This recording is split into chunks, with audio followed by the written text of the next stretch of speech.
بسم الله الرحمن الرحيم قل إنني هداني ربي إلى صراط مستقيم دينا قيما ملة إبراهيم حنيفا وما كان من المشركين قل إن صلاتي ونسكي ومحياي ومماتي لله رب العالمين لا شريك له وبذلك أمرت وأنا أول المسلمين. സമയം വളരെ വിലപ്പെട്ടതാണ്. അമൂല്യമായ രണ്ട് അനുഗ്രഹങ്ങളാണ് ഒഴിവു സമയവും ആരോഗ്യവുമെന്ന് മുഹമ്മദ് നബി സല്ലല്ലാഹു അലൈഹി വസല്ലം പറയുന്നു. മനുഷ്യ ജീവിതത്തിന്റെ അവിഭാജ്യ ഘടകമായി മാറിയ വിവരസാങ്കേതിക വിദ്യയുടെ അനന്ത സാധ്യതകളെ മനുഷ്യന്റെ പരമലക്ഷ്യമായ പരലോക വിജയത്തിലേക്ക് തെളിക്കാൻ സാധിച്ചാൽ യഥാർത്ഥ ജീവിതത്തിന്റെ താളമറിഞ്ഞ ഒരു ഉത്കൃഷ്ട സമൂഹത്തെ സൃഷ്ടിക്കാൻ സാധിക്കും. ജീവിതത്തെ ആവിധം ട്യൂൺ ചെയ്യാൻ സഹായിക്കുന്നതിനായി നിങ്ങൾക്കായി അവതരിപ്പിക്കുന്നു tuneislam.com. വിശ്വാസ കർമ്മ സ്വഭാവ ചരിത്രപാഠങ്ങൾ കുടുംബങ്ങളോടൊപ്പം ഇരുന്ന് മനസ്സിലാക്കാനും ഇസ്ലാമിക വിഷയങ്ങളിൽ കൂടുതൽ അറിവുകൾ നേടിയെടുക്കാനും നിങ്ങളെ പ്രാപ്തരാക്കുന്നു. tuneislam.com. അസ്സലാമു അലൈക്കും വറഹ്മത്തുള്ളാഹി വബറകാതുഹു. സഹോദരങ്ങളെ, ലോകത്ത് അഹ്ലുസുന്നത്തി വൽ ജമാഅത്തിന്റെ ശരിയായ മുസ്തഖീമായ വഴിയിൽ നിന്ന് പിഴച്ച് ഒട്ടനവധി സംഘങ്ങളും സംഘടനകളും പ്രവർത്തിച്ചുകൊണ്ടിരിക്കുന്നുണ്ട്. നമ്മൾ സാധാരണയായി കേൾക്കാറുള്ള ഒരു പദപ്രയോഗം തന്നെയാണ് ഷിയ സുന്നി എന്ന് പറഞ്ഞുകൊണ്ട്. ഷിയ സുന്നി എന്ന് പറയുമ്പോൾ നമ്മുടെ നാട്ടിലെ സുന്നി എന്ന അർത്ഥത്തിലല്ല എടുക്കേണ്ടത് എന്നുകൂടി ആമുഖമായിട്ട് പറയാം. സുന്നി എന്ന് പറയുമ്പോൾ അഹ്ലുസുന്നത്തി വൽ ജമാഅത്തിന്റെ ശരിയായ വക്താക്കളായ ആളുകൾ എന്ന അർത്ഥത്തിലാണ്. ഷിയാക്കൾ അല്ലാത്തവർക്കൊക്കെ സുന്നി എന്ന് പറയാറുണ്ട്. അതിന് പല വിഭാഗം ആളുകളും രംഗത്ത് വരാറുമുണ്ട്. ഇവിടെ ആ രൂപത്തിലുള്ള ഒരു ചർച്ചയല്ല, നേരെ മറിച്ച് ഷിയാക്കളും സുന്നികളും എന്ന് പറയുമ്പോൾ ആരാണ് ഷിയാക്കൾ, എന്താണ് ഷിയാക്കൾ, ഇത് നമ്മൾ ഇന്ന് ഈ ആധുനിക യുഗത്തിൽ ഗൗരവത്തോടുകൂടി ചർച്ച ചെയ്യേണ്ടിയിരിക്കുന്നു എന്നാണ് എനിക്ക് മനസ്സിലാകുന്നത്. കാരണം ഇപ്പോൾ എറണാകുളം, അതേപോലെ തിരുവനന്തപുരം, അടുത്ത കോഴിക്കോടും കേട്ടു ഇവരുടെ പ്രത്യേകമായ മീറ്റിങ്ങുകളും യോഗങ്ങളും കാര്യങ്ങളൊക്കെ കൂടാറുണ്ട്. അപ്പൊ അതിന് നേതൃത്വം കൊടുക്കുന്ന ചില MLA പോലും ഉണ്ട് എന്നാണ് ഈ അടുത്ത കാലത്തായി മനസ്സിലാക്കാൻ സാധിച്ചത്. മാത്രമല്ല, നമ്മുടെ മലപ്പുറം ജില്ലയിൽ ഇവിടെ കോണമ്പാറ എന്ന് പറഞ്ഞ സ്ഥലത്ത് നമ്മളെ മുട്ടിപ്പടിക്ക സലാത്ത് നഗറിൽ കഴിഞ്ഞ 2 വർഷമായിട്ട് ഹുസൈൻ റളിയല്ലാഹു അൻഹുവിന്റെ ആണ്ടും മുഹറം ആഘോഷവും തുടങ്ങിയിട്ടുണ്ട്. അപ്പൊ ശരിക്കും ഷിയാക്കളുടെ വിശ്വാസങ്ങളെയും ആചാരങ്ങളെയും കൊണ്ടുവന്നിട്ട് അത് പ്രചരിപ്പിച്ച് ജനങ്ങളിലേക്ക് അത് എത്തിക്കുക എന്ന ഒരു ഗൂഢ ലക്ഷ്യം ഇതിന്റെ പിന്നിൽ പ്രവർത്തിച്ചുകൊണ്ടിരിക്കുന്നുണ്ട്. കാരണം ഷിയാക്കൾക്ക് ഇറാനിൽ ഒരു പ്രത്യേക പ്ലാൻ തന്നെയുണ്ട്, ഖുത്തത്തുൽ ഖംസീനിയാത്ത് എന്നതിന്റെ പേര്. എല്ലാ രാജ്യങ്ങളിലുമുള്ള ജനങ്ങളിലേക്ക് അവരുടെ ഷിയായിസം പ്രചരിപ്പിക്കുക, അതിലൂടെ അവർ ഉദ്ദേശിക്കുന്ന കാര്യങ്ങൾ നടപ്പിലാക്കുക, അതിനാവശ്യമായ സാമ്പത്തികമായ എല്ലാ സഹായങ്ങളും ശമ്പളം പോലും കൊടുത്തിട്ട് ചില ആളുകളെ ചില നാടുകളിലേക്ക് പറഞ്ഞയച്ചിട്ട് അവിടെ തന്നെ താമസമാക്കി ആ ഷിയായിസം പ്രചരിപ്പിക്കുന്ന സാഹചര്യങ്ങൾ ഇന്നുണ്ട്. അതിന് ജൂതന്മാരുടെ സഹായം ഷിയാക്കൾക്ക് ലഭിക്കുന്നുമുണ്ട്. അപ്പൊ അതുകൊണ്ട് തന്നെ എന്താണ് ഷിയായിസം, എന്തിനാണ് നമ്മൾ ഇവരെങ്ങനെ എതിർക്കുന്നത് എന്നൊന്ന് ചുരുക്കി മനസ്സിലാക്കാൻ വേണ്ടി ചില കാര്യങ്ങൾ സൂചിപ്പിക്കാം. അലി ഇബ്നു അബി ത്വാലിബ് റളിയല്ലാഹു അൻഹുവിന്റെ കൂടെ ചില ആളുകൾ അന്ന് ഉസ്മാൻ ബിൻ അഫ്ഫാൻ റളിയല്ലാഹു അൻഹുവിന്റെ മരണശേഷം ഒരു യുദ്ധം ഉണ്ടായി, സിഫീൻ യുദ്ധം എന്ന പേരിൽ. മുആവിയയുമായിട്ടാണ് യുദ്ധം നടക്കുന്നത്. ആ യുദ്ധത്തോടനുബന്ധിച്ചുണ്ടായ ചില ചർച്ചകളും തീരുമാനങ്ങളും അന്ന് അലി റളിയല്ലാഹു അൻഹുവിൽ നിന്ന് ചില ആളുകൾ മാറിപ്പോയി. അവരാണ് നമ്മൾ ഖവാരിജുകൾ എന്ന പേരിൽ പിൽക്കാലത്ത് ചരിത്രം അവരെ കുറിച്ച് പറഞ്ഞത്. പോയത് ഹറൂരിയ എന്ന് പറയുന്ന സ്ഥലത്തേക്കാണ്. അങ്ങനെ ഖവാരിജുൽ ഹറൂരിയ എന്ന പേര് അവർക്ക് കിട്ടി. അന്ന് അലി റളിയല്ലാഹു അൻഹുവിനെ എതിർത്തുകൊണ്ട് ചില ആളുകൾ ഇറങ്ങിപ്പോയപ്പോ അലി റളിയല്ലാഹു അൻഹുവിനെ അനുകൂലിച്ചുകൊണ്ട് കൂടെ നിന്ന ആളുകൾ അവർക്കാണ് ഷിയഅത്തു അലി എന്ന് പറയുന്നത്. ഷിയഅത്ത് എന്ന് പറഞ്ഞ കക്ഷി എന്ന അർത്ഥമുള്ള വിഭാഗം. അപ്പൊ ഷിയഅത്തു അലി എന്ന് പറയുമ്പോൾ അലി റളിയല്ലാഹു അൻഹുവിന്റെ കക്ഷി, അലിന്റെ പാർട്ടി എന്നാണ് അർത്ഥം. ഇന്നുള്ള വിശ്വാസപരമായ പിഴവോ ആദർശപരമായ പിഴവോ ഒന്നും അന്നില്ല. അന്ന് അലിന്റെ കൂടെ കുറച്ച് ആളുകൾ നിന്നു, അത്ര മാത്രമേ ഉള്ളൂ. പക്ഷെ പിൽക്കാലത്ത് ഈ ആളുകൾ മുന്നോട്ട് പോയി വിശ്വാസരംഗത്തും ആദർശരംഗത്തും കർമ്മരംഗത്തും ഒരുപാട് തരത്തിലുള്ള വ്യതിയാനങ്ങൾ സംഭവിക്കാൻ തുടങ്ങി. അതിനുള്ള കാരണം ഉസ്മാൻ ബിൻ അഫ്ഫാൻ റളിയല്ലാഹു അൻഹുവിന്റെ കൊലപാതകത്തിലേക്ക് എത്തിച്ച അബ്ദുല്ലാഹ് ഇബ്നു സബ എന്ന ജൂതൻ അവൻ തന്നെയായിരുന്നു ഇവിടെ പ്രവർത്തിച്ചത്. നബി സല്ലല്ലാഹു അലൈഹി വസല്ലമയുടെ പേര് പറഞ്ഞിട്ട്, അഹ്ലുൽ ബൈത്തിന്റെ പേര് പറഞ്ഞുകൊണ്ട്, നബി കുടുംബത്തിന്റെ പേര് പറഞ്ഞുകൊണ്ട് ചില ആളുകളെ വൈകാരികമായി ഇളക്കി വിടുകയും അതിലൂടെ തന്റേതായ കുബുദ്ധി പ്രയോഗിക്കുകയും അങ്ങനെ ഒരു ഇസ്ലാമിന്റെ വേഷം ധരിച്ചുകൊണ്ട് മുസ്ലിങ്ങൾക്കിടയിൽ ഛിദ്രതയും ഭിന്നതയും ഉണ്ടാക്കാൻ ശ്രമിച്ച അത് അബ്ദുല്ലാഹ് ഇബ്നു സബ എന്ന് പറയുന്ന ജൂതനായിരുന്നു. അതിന്റെ ഫലമായിക്കൊണ്ടാണ് ഷിയായിസം എന്ന് പറയുന്ന ഒരു പ്രത്യേക വിഭാഗം തന്നെ നിലവിൽ വരുന്നത്. അവരുടെ വിശ്വാസത്തിൽ പിളവുകൾ വരാൻ തുടങ്ങി. അജ്ർ കവിയൻ എല്ലാ സംഗതികളിലും ഒരു നബി സല്ലല്ലാഹു അലൈഹി വസല്ലം പഠിപ്പിച്ചൊരു മുതവസ്സിത്തിന്റെ മാർഗമുണ്ട്, ഒരു മധ്യമ നിലപാട്. അതിനപ്പുറം നമുക്ക് നീങ്ങാൻ പാടില്ല. അജ്ർ കവിയനും പാടില്ല, ഇഫ്രാത്ത് തഫ്രീത്ത് രണ്ടും പാടില്ല. ഉലുവ് അജ്ർ കവിയിൽ വരാൻ പാടില്ല, കീപ്പോട്ട് പോരാനും പാടില്ല. നബി സല്ലല്ലാഹു അലൈഹി വസല്ലം ഈ ഉമ്മത്തിന് ആ പിളവ് വരാതിരിക്കാൻ വേണ്ടിയിട്ടാണ് അവരെ പഠിപ്പിച്ചത്. ലാ തത്റൂനി കമാ അതറത്തുൻ നസ്വാറ. ഈസാ ഇബ്നു മറിയം, ഈസാ നബിയുടെ കാര്യത്തിൽ നസ്വാറാക്കൾ അജ്ർ കവിഞ്ഞ പോലെ നിങ്ങൾ എന്നെ കുറിച്ച് അജ്ർ കവിയരുത്. ഞാൻ അള്ളാഹിന്റെ റസൂലാണ്, അള്ളാഹിന്റെ അടിമയാണ്. ഖൂലു അബ്ദുല്ലാഹി വ റസൂലു, അത് മാത്രം പറഞ്ഞാൽ മതി, ഞാൻ അള്ളാഹിന്റെ അടിമയും റസൂലുമാണ്. അപ്പൊ അജ്ർ കവിയൽ സമൂഹത്തെ ഏത് കാലത്തും ചുരുക്കിലേക്കും തെറ്റിലേക്കും നയിച്ചിട്ടുണ്ട് എങ്കിലും അത് ആവർത്തിക്കാതിരിക്കാൻ വേണ്ടിയാണ് നബി സല്ലല്ലാഹു അലൈഹി വസല്ലം ഉമ്മത്തിനോട് ആ കാര്യം മുന്നറിയിപ്പ് കൊടുത്തത്. പക്ഷെ ഈ സമൂഹം എന്ത് ചെയ്തു അറിയോ? അലി റളിയല്ലാഹു അൻഹുവിന്റെ കാര്യത്തിൽ വല്ലാത്ത അജ്ർ കവിയലുണ്ടായി.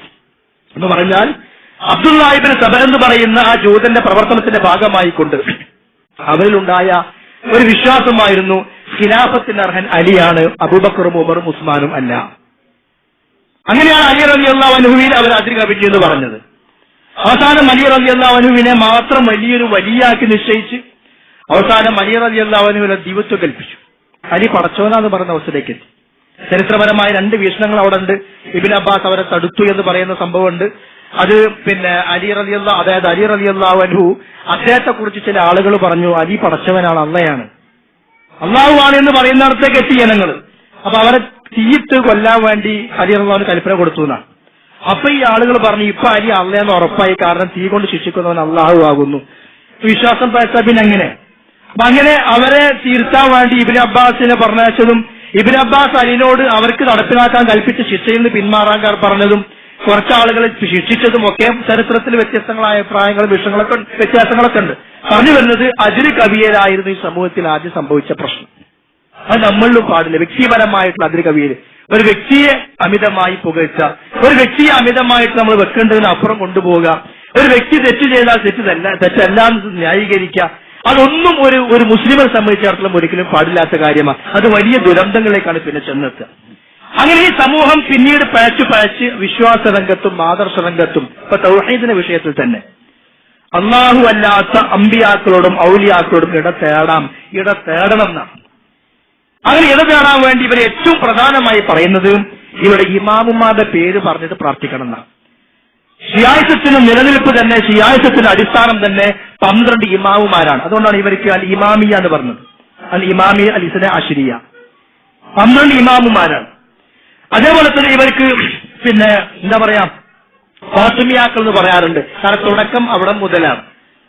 അങ്ങനെ വ്യത്യസ്തങ്ങളായ പേര് റവാഫിദ എന്ന് പറയാറുണ്ട്. ഏറ്റവും കടുപ്പം കൂടിയ ആളുകൾ ഷിയാക്കളിൽ റവാഫിദകളാണ്.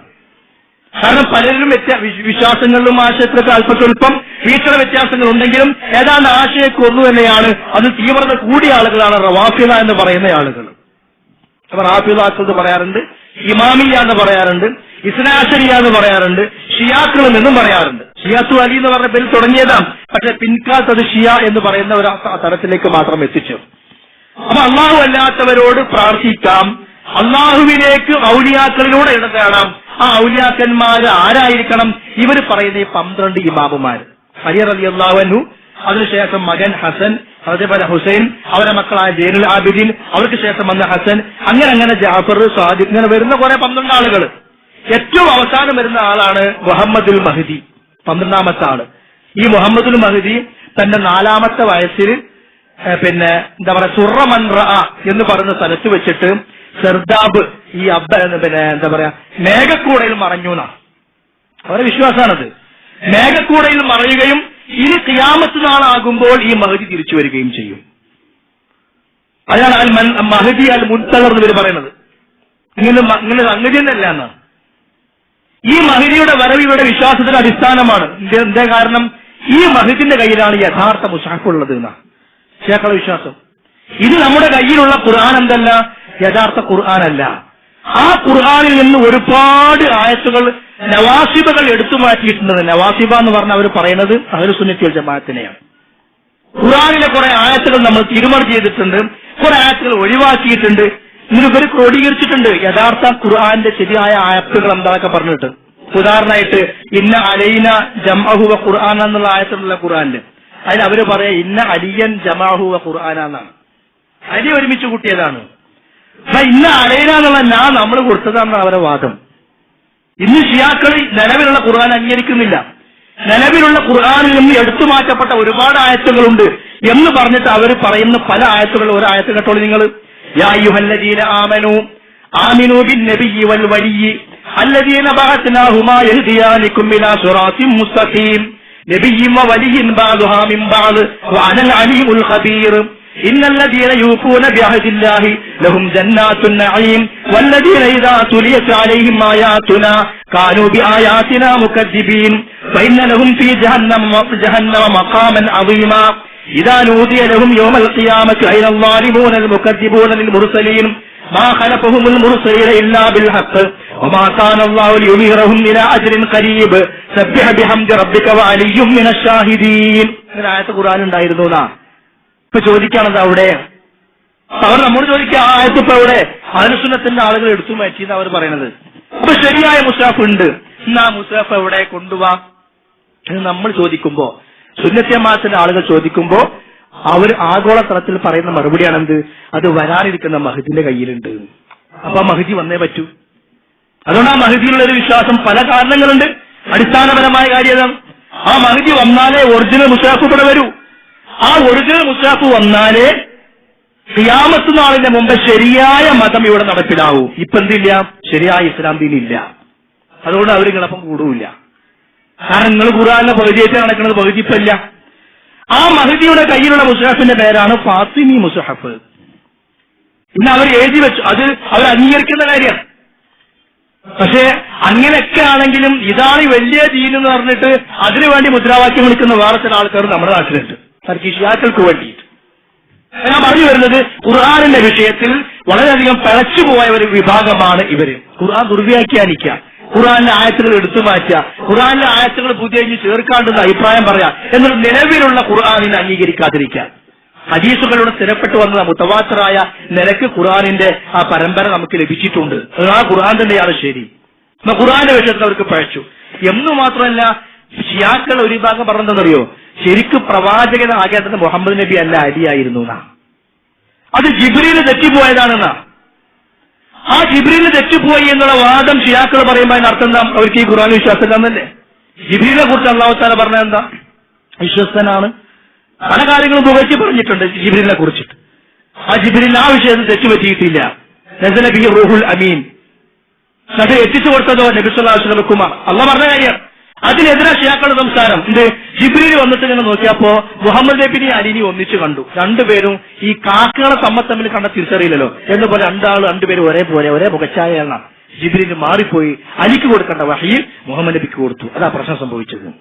ആ മുഹമ്മദ് നബിയുടെ റിസാലത്തിന് ശരിയാവണ്ണം വിശ്വസിക്കാത്ത കുറച്ച് സംശയവുമായി നടക്കുന്ന ഷിയാക്കളും നിലവിലുണ്ട്. അത് അവരുടെ പിളവിന്റെ ഭാഗം. സ്വഹാബാക്കളെ ചീത്ത പറയുന്ന ഷിയാക്കൾ, അബൂ ഹുറൈറയെയും മറ്റു സ്വഹാബത്തിനൊക്കെ നബി സല്ലല്ലാഹു അലൈഹി വസല്ലം വലിയ പ്രാധാന്യത്തോടുകൂടി ആ സ്വഹാബത്തിനെ നിങ്ങൾ സ്നേഹിക്കണമെന്ന് പറയുമ്പോൾ ആ സ്വഹാബികളെ ചീത്ത പറയുന്ന, അനാവശ്യം പറയുന്ന ഷിയാക്കൾ ഇന്നും മക്കത്ത്, മദീനത്ത് നബി സല്ലല്ലാഹു അലൈഹി വസല്ലമയുടെ ഖബറിന് അപ്പുറത്തുള്ള അബൂബക്കർ, ഉമർ റളിയല്ലാഹു അൻഹുമാ, ആ ഖബറിനെ കുറിച്ച് ഷിയാക്കൾ പറയാ രണ്ട് വിഗ്രഹങ്ങൾ എന്നാണ്. പ്രവാചകന്റെ ഖബറിന് സമീപത്ത് നിന്ന് ആ രണ്ട് വിഗ്രഹങ്ങൾ എടുത്തു മാറ്റേണ്ട സമയം അതിക്രമിച്ചിരിക്കുന്നു എന്നാണ് അവരുടെ വാദം. അതുകൊണ്ടാണ് പലപ്പോഴും അവിടെ പ്രശ്നങ്ങളും കലങ്ങളും ഉണ്ടാക്കാൻ അവർ വന്നുകൊണ്ടിരിക്കുന്നത്. ആ ഉമർ റളിയല്ലാഹു അൻഹുവിന്റെ പേര് കേട്ടാൽ ലഅനത്തുല്ലാഹി അലൈഹി എന്നാണ് അവർ പറയാ. ആ ഉമറിനെ കൊന്ന അബൂലുലൂത്തുൽ മജൂസിയുടെ പേര് കേട്ടാൽ റളിയല്ലാഹു അൻഹു എന്നാണ് ഷിയാക്കൾ പറയാ.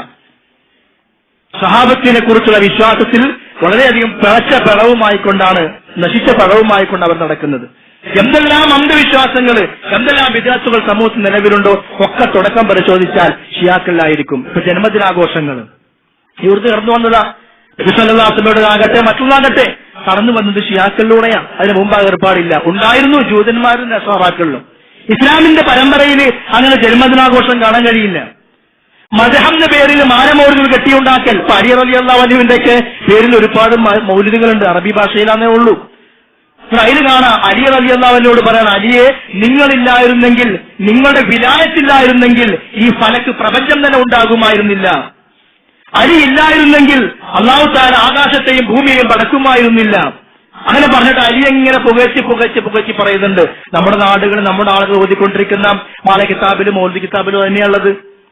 പ്രവാചകരെ നിങ്ങളില്ലായിരുന്നെങ്കിൽ ആകാശഭൂമികൾ അല്ലാഹു തആല സൃഷ്ടിക്കുമായിരുന്നില്ല. അവരെ അലി എന്ന് പറയും, ഇവിടെ മുഹമ്മദ് നബി എന്ന് പറയും. പല വിഷയങ്ങളിലും ഈ താരതമ്യം നമുക്ക് കാണാനും സാധിക്കും. ആശയരംഗത്ത് അവിടുന്ന് പലതും ഇട്ട് വന്നിട്ടുണ്ട്. ഈ സങ്കൂസ് മൗലിദും ഷറഫുൽ അനാമിലും തറഫുൽ ആലമിലും ഒക്കെ കാണാം മുഹമ്മദ് നബിന്റെ പ്രകാശത്തെ കുറിച്ച് പറയുന്ന കഥ. 2000 കൊല്ലം മുമ്പ്, 4000 കൊല്ലം മുമ്പ്, 70,000 കൊല്ലം മുമ്പ്, 1,00,000 കൊല്ലം മുമ്പ് എന്നൊക്കെ. അതിന്റെ അടിസ്ഥാനം പരിശോധിച്ച് വെച്ചാൽ ഷിയാക്കൾക്കൊരു വിശ്വാസമുണ്ട്, ഇമാമുമാരുടെ പ്രകാശം അല്ലാഹു തആല ആദ്യം പടച്ചിട്ടുണ്ട് നാം. അപ്പൊ അവർ ഇമാമിയങ്ങളെ കുറിച്ച് പറയും. ഇവര് മൗലിദ് ആരെ കുറിച്ച് എഴുതിയോ അതിന് അയാളെ കുറിച്ച് പറയും. അപ്പൊ ആ വിശ്വാസം തന്നെയാണ് മാനമൗലിദുകൾ ഇന്നിവിടെ നടന്നുകൊണ്ടിരിക്കുന്നത്. അപ്പൊ അല്ലാഹു അല്ലാത്തവരുള്ള പ്രാർത്ഥന, മരിച്ചുപോയ ഔലിയാക്കന്മാരെ കൊണ്ടുള്ള ഇടതേട്ടം, അതേപോലെ തന്നെ ഖബർ കെട്ടിപ്പൊക്കണം. അലി റളിയല്ലാഹുവിന്റെ പേരിൽ ഖബർ 2 സ്ഥലത്തുണ്ട്. ഹുസൈൻ റളിയല്ലാഹുവിന്റെ പേര് ഖബർ പല സ്ഥലത്തുണ്ട്. ഒരാൾക്ക് പല ഖബറുകൾ നമ്മുടെ നാട്ടിലുണ്ടല്ലോ. ഒരേ വ്യക്തിയുടെ പേരിൽ 2-3 ഖബറുകൾ. എന്നാൽ ആ ഖബറിങ്ങ ചെല്ലുമ്പോ പാലിക്കേണ്ടുന്ന ചര്യകളും സുന്നത്തുകളും പഠിപ്പിക്കുന്നുണ്ട്. നീ ഖബറിങ്ങ ചെന്നാൽ നിന്റെ ഔമിബി തൊറഫിക്ക, നീ ഖബറിനോട് ഇങ്ങനെ ശ്രദ്ധിച്ചാൽ ഖബറിലേക്ക് നോക്കണം. നിങ്ങൾ നിന്ന് വിളിച്ചു പറഞ്ഞു, യാ അബാ അബ്ദല്ലാ ഇന്നി അതൈതുക മുസ്തജീറ, ഞാൻ നിങ്ങളുടെ അഭയം തേടിക്കൊണ്ട് ഞാനിതാ വന്നിരിക്കുന്നു. ഇത് നീ പറയണമെന്നാ, എന്നാൽ അവിടുന്ന് പ്രാർത്ഥിക്കണം എന്നാണ്. ആരോട്? ഖബറാളിയോട്. അതന്നെയല്ലേ നബീസത്ത് മൗലിദിലുള്ളത്. അതന്നെയല്ലേ ഓമാൻ സുഹദാക്കളെ പേര് എഴുതിണ്ടാക്കിയ മാലയിലുള്ളത്. അയാ ശുഹദാ ഇന്നാ ഖദ് ഖസദിനാ ഇലൈക്കും ലിഇജാബിൽ ഇഗാസത്തി സായിലീന അഗീസൂനാ ഇദസ്തബ്ദത അലൈനാ ഖറായിബു ലൈസ ഫീനാ മയ്യഖീന. ഞങ്ങളെ സഹായിക്കാൻ ആരുമില്ലാത്ത വിധത്തിലും വലിയ പ്രയാസങ്ങൾ വരുമ്പോ ശൈഖ് അവറുകളെ ഞങ്ങളെ സഹായിക്കുന്നുണ്ട്. ഓമാൻ സുഹദാക്കളോട് പ്രാർത്ഥിക്കുക. മറ്റിടത്തോ അലി റളിയല്ലാഹു വിളിക്കുക, ഹുസൈൻ റളിയല്ലാഹു വിളിക്കുകയാണ്, യാ അലി യാ ഹുസൈൻ. ഇതൊക്കെ കാണാൻ സാധിക്കും. എന്ന് പറഞ്ഞാൽ ഖബർ വ്യവസായം, ഖബർ കെട്ടിപ്പൊക്കലും, അവിടെയുള്ള തവാഫും അവിടെയുള്ള ആരാധനകളും ജൂതന്മാരിലൂടെ കടന്നു വന്ന് ഷിയാക്കളിലൂടെ വന്ന് നമ്മുടെ നാട്ടിലൂടത്തൊക്കെ എത്തിച്ചേർന്നിട്ടുണ്ട്. ഷിയായിസ് തന്നെയാണ് നടന്നുകൊണ്ടിരിക്കുന്നത്. അത് ആ പേരിൽ ഇവിടെ പ്രവർത്തികളില്ല എന്ന് മാത്രം, പക്ഷെ ആ പേരിലും വരാൻ തുടങ്ങിയിട്ടുണ്ട് അടുത്ത കാലത്തായിക്കൊണ്ട്.